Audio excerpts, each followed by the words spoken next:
जय श्रीराम जय हनुमान आपण मानको एमकेडी न्यूज को स्वागत जनाऊँगी। आज हूँ 4 जुलाई शुक्रवार। आज किसी टॉप न्यूज अपडेट विषय जानिबा मो सहित जोड़ी हुई रही चैनल को सब्सक्राइब करी बेल आइकन को क्लिक करंतु। आसंतु आज किसी न्यूज अपडेट विषय जानिबा। प्रसिद्ध बालुका शिल्पी एवं पद्मश्री सुदर्शन पट्टनायकंकर ऑफिशियल एक्स अकाउंट 5 दिन धरे ह्याक होइथिबा जणा पड़िछि। से ओडिशा पुलिस रो साइबर सेल और एक्स सपोर्ट टीम को अभियोग दैछंती, किंतु अकाउंट एपर्यंत चोरी होई रहिछि। यह द्वितीय थर पाई ह्याक हेबारु से चिंतित अछंती जे अकाउंट रु अपराधिक कार्य होई पारे। से अनुसरणकारी को सतर्क करिसंती जे डीएम किंबा अजण कार्यकलाप को विश्वास न करंतु। गत किछि दिन धरे हेउथिबा लगातार वर्षारु कोरापुट जिल्लार माछकुंड डैम रो जलस्तर 2588 फुट रे पहुंची, जहाँ विपद सीमा 2590 फुट रो निकट रे। डैम उपर चाप कम करबा निमित्ते 6 और 7 नंबर गेट खोली प्रति सेकेंड रे 2000 क्यूसेक पानी छड़ा जाइछि। वर्षा जारी थिले अधिक गेट खोली पारे बोली कर्तृपक्ष सतर्क करिसंती। तड़ अंचल रे सतर्कता जारी। ओडिशा विजिलेंस टीम बलांगीर टिटलागढ़ आर&बी सब डिविजन रो सहकारी जंत्री दिलेश्वर माझी विरुद्ध रे आय बहिर्भूत संपत्ति अभियोग उपरे चढ़ाऊ करिछि। एही अभियोग आधार रे संबलपुर, झारसुगुड़ा और बलांगीर जिल्लार मोट 6टी स्थान रे एक समय रे तदंत और तलाशी करा जाइछि। अधिकारी पाखरे बहुमूल्य संपत्ति थिबा आशंका। आगामी बाहुला यात्रा एवं भाई भौणी सुनावेश दर्शन पाई पुरी पुलिस एक व्यापक ट्राफिक परामर्श जारी करिछि।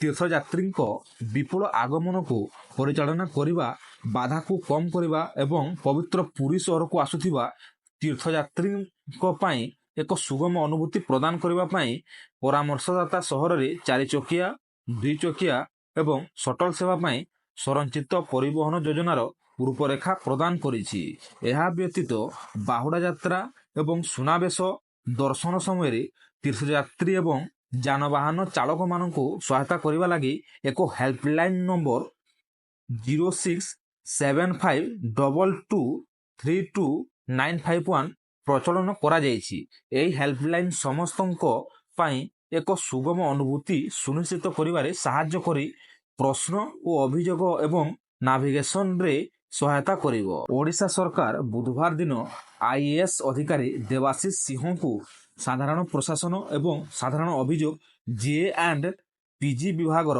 अतिरिक्त सचिव भाव में नियुक्त करिसंती। बुधवार दिन जीए एंड पीजी विभाग ए संपर्क में एक विज्ञप्ति जारी करिछि। सिंह पूर्व गृह एवं नगर उन्नयन विभाग में अतिरिक्त सचिव भाव में नियुक्ति पाइथिले। अमेरिकार बर्मिंगहाम रे चलीथिबा विश्व पुलिस एवं अग्निशम क्रीड़ा 2025 रे ओडिशा पुलिस रो 4 जन कॉन्स्टेबल ट्रैक एंड फील्ड और कराटे रे स्वर्ण पदक जीति राज्य को गर्वित करिसंती। अशोक दंडसेना और सुस्मिता टिगा दौड़ रे, भगवान रेड्डी और सुमन शेखर कराटे रे स्वर्ण अर्जन करिसंती। एही सफलता पाई डीजीपी तांको अभिनंदन जणाई गर्व व्यक्त करिसंती। कोरापुट, रायगड़ा, नवरंगपुर एवं मालकानगिरी जिला पाई सबरी संस्कृत परिषद द्वारा आयोजित भुवनेश्वर आईआरसी ग्राम रे मुख्यमंत्री श्री मोहन चरण माझी आज सबरी संस्कृत भवन रो उद्घाटन करिसंती। माझी एही स्वल्पकालीन सुविधार उन्नतीकरण पाई 2 कोटी अनुदान घोषणा करिथिले। एहा सहित मुख्यमंत्री घोषणा करिथिले जे सबरी भवनर विकास पाई समस्त आवश्यकीय भित्तिभूमि एवं सुविधा जोगाई दिया जिवो। ओडिशार जल संपद विभाग घोषणा करिछि जे चलित मौसुमी ऋतु पाई हीराकुद डैम रु प्रथम बन्या जल छड़ा जिवो जुलाई 6 रविवार रु। विभाग तारीख निश्चित करिथिबा बेले जल निष्कासन समय रे केते गेट खोला जिवो ता प्रकाश करि नाही। सूत्र अनुଯାୟୀ प्रतिवर्ष डैम रे पालित पारंपरिक रीतिनीति अनुଯାयी जल निष्कासन पूर्व एक पारंपरिक पूजा करा जिवो। महानदी उपरे निर्मित हीराकुद बंध भारतर प्रारंभिक एवं बृहत्तम बहुमुखी नदी उपत्यका प्रकल्प मध्यरु गोटिए ଏହା ବିଶ୍ୱର ସବୁଠାରୁ ଦୀର୍ଘ ମାଟି ବନ୍ଧ ହେବାର ଗୌରବ ମଧ୍ୟ ବହନ କରେ, ଯାହା ଓଡ଼ିଶାରେ ବନ୍ୟା ନିୟନ୍ତ୍ରଣ, ଜଳସେଚନ ଏବଂ ଜଳବିଦ୍ୟୁତ ଶକ୍ତି ଉତ୍ପାଦନରେ ଗୁରୁତ୍ୱପୂର୍ଣ୍ଣ ଭୂମିକା ଗ୍ରହଣ କରେ। ପୁରୀ ଗଜପତି ମହାରାଜ ଦିବ୍ୟସିଂହ ଦେବ ରତ୍ନଭଣ୍ଡାର ବୈଷୟିକ ଦଳ, ଭାରତୀୟ ପ୍ରତ୍ନତତ୍ତ୍ୱ ସର୍ବେକ୍ଷଣ SI ଅଧିକାରୀ ଏବଂ ମନ୍ଦିର ପରିଚାଳନା କମିଟି ସଦସ୍ୟଙ୍କ ସହିତ ପୁରୀର ଦ୍ୱାଦଶ ଶତାବ୍ଦୀର ଶ୍ରୀ ଜଗନ୍ନାଥ ମନ୍ଦିରର ରତ୍ନଭଣ୍ଡାରରେ ଚାଲିଥିବା ମରାମତି କାର୍ଯ୍ୟ ଯାଞ୍ଚ କରିଛନ୍ତି। ଦେବତାମାନେ ବର୍ତ୍ତମାନ ସେମାନଙ୍କ ଜନ୍ମସ୍ଥାନ ଗୁଣ୍ଡିଚା ମନ୍ଦିରରେ ଥିବା ସମୟରେ ଏହି ଯାଞ୍ଚ କରାଯାଇଥିଲା। ମାତୃତ୍ୱ ଅଧିକାର ସମସ୍ତଙ୍କ ପାଇଁ ଅସ୍ଥାୟୀ ମହିଳା କର୍ମଚାରୀଙ୍କୁ ମଧ୍ୟ ପ୍ରସୂତି ଛୁଟି ଦେବାକୁ ଓଡ଼ିଶା ହାଇକୋର୍ଟର ଐତିହାସିକ ରାୟ। ଓଡ଼ିଶା ହାଇକୋର୍ଟ ଏକ ଐତିହାସିକ ରାୟରେ ଘୋଷଣା କରିଛି ଯେ ସ୍ଥାୟୀ, ଅସ୍ଥାୟୀ ଓ ଚୁକ୍ତିଭିତ୍ତିକ ମହିଳା କର୍ମଚାରୀମାନେ ମାତୃତ୍ୱ ଛୁଟିର ଅଧିକାରୀ। ଅନିନ୍ଦିତା ମିଶ୍ରଙ୍କ ମାମଲାରେ କୋର୍ଟ ରାଜ୍ୟ ସରକାରଙ୍କ ପ୍ରତ୍ୟାଖ୍ୟାନକୁ ଅବୈଧ କହି ତାଙ୍କ ସପକ୍ଷରେ ରାୟ ଦେଇଛି। ଏହି ନିଷ୍ପତ୍ତି ଲିଙ୍ଗ ସମାନତା, ମାନବିକତା ଓ ଅଧିକାରର ସୁରକ୍ଷାକୁ ବୃଦ୍ଧି କରିଛି ଏବଂ ଅସ୍ଥାୟୀ ମହିଳା କର୍ମଚାରୀଙ୍କୁ ଏକ ବଡ଼ ଆଇନଗତ ଅଧିକାର ଦେଇଛି। ଉପମୁଖ୍ୟମନ୍ତ୍ରୀ କୃଷି ଓ କୃଷକ ସଶକ୍ତିକରଣ ମନ୍ତ୍ରୀ ଶ୍ରୀ କନକ ବର୍ଦ୍ଧନ ସିଂହଦେଓଙ୍କ ଉପସ୍ଥିତିରେ ପାଣିପାଗ ସୂଚନା ନେଟୱାର୍କ ଡାଟା ସିଷ୍ଟମ ୱାଇନ୍ସ ପ୍ରକଳ୍ପ କାର୍ଯ୍ୟକାରୀ କରିବା ପାଇଁ କୃଷି ଓ କୃଷକ ସଶକ୍ତିକରଣ ବିଭାଗ ଏବଂ ସ୍କାଇମେଟ୍ ପାଣିପାଗ ସେବା ପ୍ରାଇଭେଟ ଲିମିଟେଡ୍ ମଧ୍ୟରେ ଏକ ବୁଝାମଣା ପତ୍ର ସ୍ୱାକ୍ଷରିତ ହୋଇଛି। ପ୍ରଧାନମନ୍ତ୍ରୀ ଫସଲ ବୀମା ଯୋଜନାର କାର୍ଯ୍ୟାନ୍ୱୟନକୁ ସୁଦୃଢ଼ କରିବା ଉଦ୍ଦେଶ୍ୟରେ ଭାରତ ସରକାର ପାଣିପାଗ ସୂଚନା ନେଟୱାର୍କ ଡାଟା ସିଷ୍ଟମ ୱାଇନ୍ସ ଆରମ୍ଭ କରିଛି। ପଶ୍ଚିମବଙ୍ଗର ମୁଖ୍ୟ ସଚିବ ମନୋଜ ପନ୍ତ ଓଡ଼ିଶା ସରକାରଙ୍କୁ ଚିଠି ଲେଖି ଅଭିଯୋଗ କରିଛନ୍ତି ଯେ ବଙ୍ଗାଳୀ ଭାଷାଭାଷୀ ପ୍ରବାସୀ ଶ୍ରମିକମାନଙ୍କୁ ବାଂଲାଦେଶୀ ଭାବେ ଅଟକ ଓ ନିର୍ଯାତନା ଦିଆଯାଉଛି। ସେ କହିଛନ୍ତି ଯେ ଏହି ଶ୍ରମିକମାନେ ବୈଧ ପରିଚୟ ଥିଲେ ମଧ୍ୟ ଅନ୍ୟାୟ ଭାବେ ହଇରାଣର ଶିକାର ହେଉଛନ୍ତି। ସେ ମାନବିକ ଭାବେ ଏହାକୁ ଦେଖି ଏବଂ ଭାଷା ଆଧାରରେ ଭେଦଭାବ ବନ୍ଦ କରିବାକୁ ଅନୁରୋଧ କରିଛନ୍ତି। ଓଡ଼ିଶା ଉପମୁଖ୍ୟମନ୍ତ୍ରୀ ଶ୍ରୀମତୀ ପ୍ରଭାତୀ ପରିଡ଼ା ବାଲେଶ୍ୱର ଜିଲ୍ଲାର ବନ୍ୟା ପ୍ରଭାବିତ ବାଲିଆପାଲ ଅଞ୍ଚଳ ଗସ୍ତ କରି ଲୋକଙ୍କୁ ଆଶ୍ୱାସନା ଦେଇଛନ୍ତି। ସେ ବନ୍ୟା ଆଶ୍ରୟସ୍ଥଳ, କ୍ଷତି ହୋଇଥିବା ଫସଲ, ବନ୍ଧ ଓ ରାସ୍ତା ଯାଞ୍ଚ କରିଥିଲେ। ସେ ରିଲିଫ ଶିବିରରେ 1000 ଲୋକଙ୍କ ପାଇଁ ଆଶ୍ରୟ ଓ ଖାଦ୍ୟ ବ୍ୟବସ୍ଥା ହେଉଥିବା କଥା କହି ରିଲିଫ ସାମଗ୍ରୀ ସମ୍ପର୍କରେ କୌଣସି ଅଭିଯୋଗ ନଥିବା ଜଣାଇଛନ୍ତି। ବନ୍ୟା ପରେ ପୁନର୍ବାସ ନେଇ ପ୍ରଶାସନକୁ ନିର୍ଦ୍ଦେଶ ମଧ୍ୟ ଦେଇଛନ୍ତି। SSB ଓଡ଼ିଶା 2025-26 ଶିକ୍ଷାବର୍ଷ ପାଇଁ BEd, MEd ଏବଂ BHD ପ୍ରବେଶ ପରୀକ୍ଷାର ପ୍ରୋଭିଜନାଲ ଏନ୍ସାର କି 7 ଜୁଲାଇରେ ଜାରି କରିବ। ପ୍ରାର୍ଥୀମାନେ ଏହି ଏନ୍ସାର କି ଯାଞ୍ଚ କରି 8ରୁ 10 ଜୁଲାଇ ପର୍ଯ୍ୟନ୍ତ ସାମ୍ସ ପୋର୍ଟାଲ ମାଧ୍ୟମରେ ଆପତ୍ତି ଦେଇପାରିବେ, ଯାହା ପାଇଁ ପ୍ରତି ପ୍ରଶ୍ନ 200 ଟଙ୍କା ଅନଲାଇନ୍ ଫି ଦେବାକୁ ପଡ଼ିବ। ସମସ୍ତ ଅପଡେଟ୍ ପାଇଁ ଆବେଦନକାରୀଙ୍କୁ SSB ଏବଂ ସାମ୍ସ ୱେବସାଇଟ୍ ନିୟମିତ ଭାବେ ଦେଖିବାକୁ ପରାମର୍ଶ ଦିଆଯାଇଛି। ଓଡ଼ିଶା ସମବାୟ ମନ୍ତ୍ରୀ ଶ୍ରୀ ପ୍ରଦୀପ ବଳ ସାମନ୍ତ ଘୋଷଣା କରିଛନ୍ତି ଯେ 2025 ଜାନୁଆରୀ 31 ସୁଦ୍ଧା ଏକ ସମବାୟ ନୀତି ଚୂଡ଼ାନ୍ତ ହେବାର ଆଶା ରହିଛି। ପ୍ରତ୍ୟେକ ପଞ୍ଚାୟତରେ ଗ୍ୟାସ୍, ଔଷଧ, ଦୁଗ୍ଧ, ବ୍ୟାଙ୍କ ଓ ସେବା କେନ୍ଦ୍ର ଥିବା ସମବାୟ ସମିତି ଗଠନ କରାଯିବ। ଜନତାଙ୍କୁ 5 ଲକ୍ଷ ଟଙ୍କା ପର୍ଯ୍ୟନ୍ତ ସବସିଡି ଋଣ ମିଳିବ। ଚିଟଫଣ୍ଡ ଭୁଗତାନ ନିମନ୍ତେ ଯାଞ୍ଚ ପରେ ଟଙ୍କା ଫେରସ୍ତ ମିଳିବ ବୋଲି ସେ ଆଶ୍ୱାସନା ଦେଇଛନ୍ତି। ସକ୍ରିୟ ମୌସୁମୀ ପ୍ରଭାବରେ ଓଡ଼ିଶାରେ 7 ତାରିଖ ପର୍ଯ୍ୟନ୍ତ ପ୍ରବଳ ବର୍ଷା ଜାରି ରହିବ। ଦକ୍ଷିଣ ଝାରଖଣ୍ଡ ଉପରେ ଘୂର୍ଣ୍ଣିବଳୟ ଓ ଟ୍ରଫ୍ ରେଖା ଦେଖାଯାଇଛି। ଏହାର ପ୍ରଭାବରେ କୋରାପୁଟରେ 89.8 ମିଲିମିଟର ବର୍ଷା ହୋଇଛି। ବୌଦ୍ଧ, ନୟାଗଡ଼, ବଲାଙ୍ଗୀର, ସୋନପୁରରେ ମଧ୍ୟ ଭାରୀ ବର୍ଷା ରେକର୍ଡ ହୋଇଛି।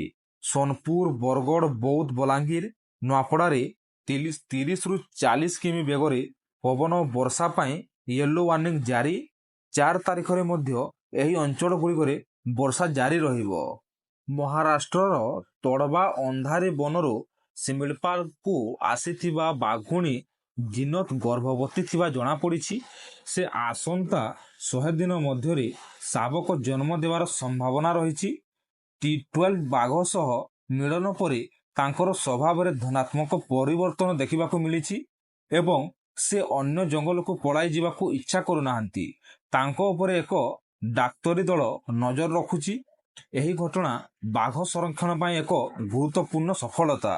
ଗତ ନିର୍ବାଚନରେ ଚିଟଫଣ୍ଡ ଜମାକାରୀଙ୍କୁ ଟଙ୍କା ଫେରସ୍ତ କରିବା ବିଜେପିର ପ୍ରତିଶ୍ରୁତି ପ୍ରତି ପାଳନ କରୁଛି ନୂଆ ଓଡ଼ିଶା ସରକାର। ମୁଖ୍ୟମନ୍ତ୍ରୀ ଶ୍ରୀ ମୋହନ ଚରଣ ମାଝୀଙ୍କ ନିର୍ଦ୍ଦେଶରେ ଏହି ପ୍ରକ୍ରିୟାକୁ ସରଳ କରି ଜିଲ୍ଲା ସ୍ତରରେ ବିକେନ୍ଦ୍ରୀକରଣ କରାଯାଇଛି। ବର୍ତ୍ତମାନ ଯାଏଁ 1,26,137 ଜମାକାରୀଙ୍କୁ 47 କୋଟି ଟଙ୍କା ଫେରାଇ ଦିଆଯାଇଛି। ପୂର୍ବତନ ସରକାର 10 ବର୍ଷରେ 2,79,000 ଜଣଙ୍କୁ 119 କୋଟି ଦେଇଥିଲେ।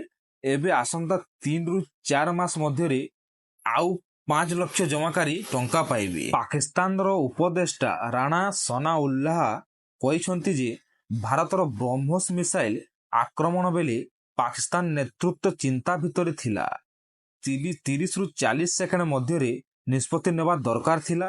ସେ ଟ୍ରମ୍ପଙ୍କ ଅବଦାନକୁ ଉଲ୍ଲେଖ କରିଛନ୍ତି। ଭାରତର ପ୍ରଧାନମନ୍ତ୍ରୀ ଶ୍ରୀ ମୋଦି ଘାନା ଗସ୍ତରେ ଯାଇଥିବା ସମୟରେ ଘାନା ରାଷ୍ଟ୍ରପତିଙ୍କ ପତ୍ନୀଙ୍କୁ କଟକର ପ୍ରସିଦ୍ଧ ରୂପା ତାରକସି କଳାରେ ତିଆରି ପର୍ସା ଉପହାର ଦେଇଛନ୍ତି। ଏହି ଅନୁଷ୍ଠାନ ଓଡ଼ିଶାର ଐତିହ୍ୟ ଓ ହସ୍ତଶିଳ୍ପ ପ୍ରତି ଗୌରବ ଓ ସମ୍ମାନ ପ୍ରଦର୍ଶନ କରେ। ସ୍ୱାଧୀନତା ଦିବସକୁ ଦୃଷ୍ଟିରେ ରଖି ସଂସଦର ମୌସୁମୀ ଅଧିବେଶନ ତାରିଖ ବଦଳି ଜୁଲାଇ 21 ରୁ ଅଗଷ୍ଟ 21 ପର୍ଯ୍ୟନ୍ତ ହେଲା।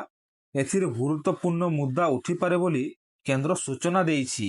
ଗଭୀର ଜଳ ଭିତରେ କାମ କରୁଥିବା ରୋବୋଟିକ୍ସ ଓ ପ୍ରତିରକ୍ଷା ପ୍ରଯୁକ୍ତି ଉନ୍ନୟନ କରୁଥିବା କୋର୍ସିଆ ଟେକ୍ନୋଲୋଜି 17 କୋଟି ଟଙ୍କା ଫ୍ରି ସିରିଜ୍ ଏ ଫଣ୍ଡିଂ ଉଠାଇଛି।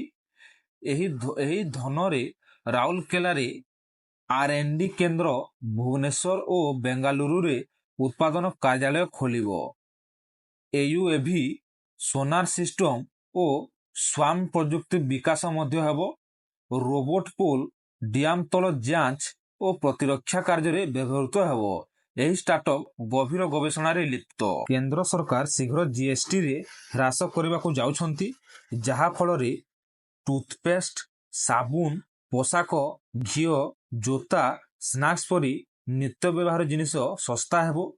12% ଟିକସ ସ୍ଲାବକୁ ବଦଳାଇ 5%ରେ ଲାଗୁ କରିବା ବିକଳ୍ପ ଉପରେ ଚର୍ଚ୍ଚା ହେଉଛି। ଏହି ପଦକ୍ଷେପ ମଧ୍ୟବିତ୍ତ ଓ ଦୁର୍ବଳ ବର୍ଗର ଲୋକମାନଙ୍କୁ ରିହାତି ଦେବ। ଯଦିଓ 50,000 କୋଟି ଟଙ୍କା ରାଜସ୍ୱ ହାନି ହେବ, ଦାମ କମିଲେ ବ୍ୟବହାର ବଢ଼ି ଟିକସ ଆମଦାନୀ ଉନ୍ନତ ହେବ ବୋଲି ସରକାର ଆଶା କରିଛନ୍ତି। ଚଳିତ ବର୍ଷ ରାକ୍ଷୀ ପୂର୍ଣ୍ଣିମାକୁ ନେଇ ଦ୍ୱନ୍ଦ୍ୱ ସୃଷ୍ଟି ହୋଇଛି।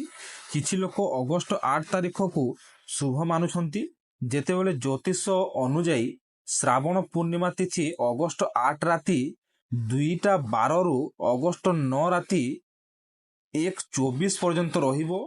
ଏହି ଅବଧି ମଧ୍ୟରେ ଅଗଷ୍ଟ 9 ତାରିଖ ଦିନ ରାକ୍ଷୀ ବାନ୍ଧିବା ଶୁଭ ମୁହୂର୍ତ୍ତ ଥିବାରୁ ସେହି ଦିନ ରକ୍ଷାବନ୍ଧନ ପାଳନ କରିବାକୁ ଉପଯୁକ୍ତ। ଏହା ଭାଇ ଭଉଣୀଙ୍କର ସ୍ନେହର ପବିତ୍ର ପର୍ବ। ବିଶ୍ୱର ସବୁଠାରୁ ବୃହତ ଡିଜିଟାଲ କ୍ୟାମେରା 3200 ମେଗାପିକ୍ସେଲ ସହ ମହାକାଶର ପ୍ରଥମ ଚିତ୍ର କ୍ୱଏତ କରିଛି। ଏହି କ୍ୟାମେରା ବିକାଶ କରିଛନ୍ତି ଆମେରିକାର ନ୍ୟାସନାଲ ଅକ୍ସିଲେଟର ଲ୍ୟାବ, ଯାହା ଚିଲିର ଭେରା ରୁବିନ ଅବଜରଭେଟରିରେ ସ୍ଥାପିତ। ଏଥିରେ 201ଟି ଇମେଜିଂ ସେନ୍ସର ଅଛି ଓ ପ୍ରତି 20 ସେକେଣ୍ଡରେ ନୂଆ ଫଟୋ ଉଠେ। ଏହି ଅଲ୍ଟ୍ରା ହାଇ ଡେଫିନେସନ ଫଟୋ ବୈଜ୍ଞାନିକ ଗବେଷଣା ପାଇଁ ଅତ୍ୟନ୍ତ ଉପଯୋଗୀ। ଏହା ବହୁ ଦୂର ଥିବା ନକ୍ଷତ୍ର ଓ ନିହାରିକା ଦେଖିବାରେ ସାହାଯ୍ୟ କରିଛି। 2025-26 ଶିକ୍ଷାବର୍ଷରୁ ଓଡ଼ିଶା ସରକାର ଖାଲି ସିଟ୍ ଓ ଖରାପ ପ୍ରଦର୍ଶନ କରୁଥିବା ଡିଗ୍ରୀ ଏବଂ ପ୍ରଫେସନାଲ କଲେଜ ବନ୍ଦ କରିବାକୁ ନିଷ୍ପତ୍ତି ନେଇଛନ୍ତି। ଯେଉଁ କଲେଜରେ 3 ବର୍ଷ ଧରି ପିଲା ନଥିବେ ବନ୍ଦ ହେବ। 144ଟି ଶିକ୍ଷାନୁଷ୍ଠାନର ଭିତ୍ତିଭୂମି ଯାଞ୍ଚ ହେବ ଓ 25ଟି ପ୍ରସ୍ତାବ ବାତିଲ ହୋଇଛି। ଏଥିପାଇଁ HPC ଓ ଯୁଗ୍ମ କମିଟି ଆବଶ୍ୟକ ବୈଠକ ଓ ଯାଞ୍ଚ କରିଛନ୍ତି। କେବଳ ଭଲ ପ୍ରଦର୍ଶନ କରୁଥିବା ଏବଂ ଆବଶ୍ୟକ ମାନଦଣ୍ଡ ପୂରଣ କରୁଥିବା କଲେଜକୁ ମାନ୍ୟତା ମିଳିବ। ଓଡ଼ିଶାରେ ଓରେରାକୁ ଅଧିକ ସଶକ୍ତ କରିବା ପାଇଁ ରାଜ୍ୟ ସରକାର ନିଷ୍ପତ୍ତି ନେଇଛନ୍ତି। ଭବିଷ୍ୟତରେ ଯେଉଁ ରିଅଲ ଇଷ୍ଟେଟ୍ ପ୍ରକଳ୍ପ ଅନୁମୋଦିତ ହେବ ସେଗୁଡ଼ିକ ଓରେରା ନଜରରେ ରହିବ। ଭୂଲେଖ ସହ ଓରେରା ୱେବସାଇଟକୁ ଯୋଗାଯୋଗ କରାଯିବ। ଜିଲ୍ଲାପାଳ ତହସିଲଦାରମାନେ ପ୍ରତି ମାସ ରିପୋର୍ଟ ଦେବେ। ନିୟମ ଉଲ୍ଲଂଘନ କରୁଥିବା ପ୍ରକଳ୍ପଗୁଡ଼ିକ ଉପରେ କାର୍ଯ୍ୟାନୁଷ୍ଠାନ ଗ୍ରହଣ କରାଯିବ। ଖାଲି ପଦବୀ ଭରିବା ପାଇଁ ପଦକ୍ଷେପ ଗ୍ରହଣ ହେଉଛି। ଯଦି ଆଜିର ନ୍ୟୁଜ୍ ଅପଡେଟ୍ଟି ଆପଣମାନଙ୍କୁ ଇନଫର୍ମେଟିଭ୍ ଲାଗିଥିଲେ ଚ୍ୟାନେଲକୁ ସବସ୍କ୍ରାଇବ୍ କରି ଲାଇକ୍ ସେୟାର ଆଣ୍ଡ କମେଣ୍ଟ କରନ୍ତୁ। ଜୟ ଶ୍ରୀରାମ, ଜୟ ହନୁମାନ।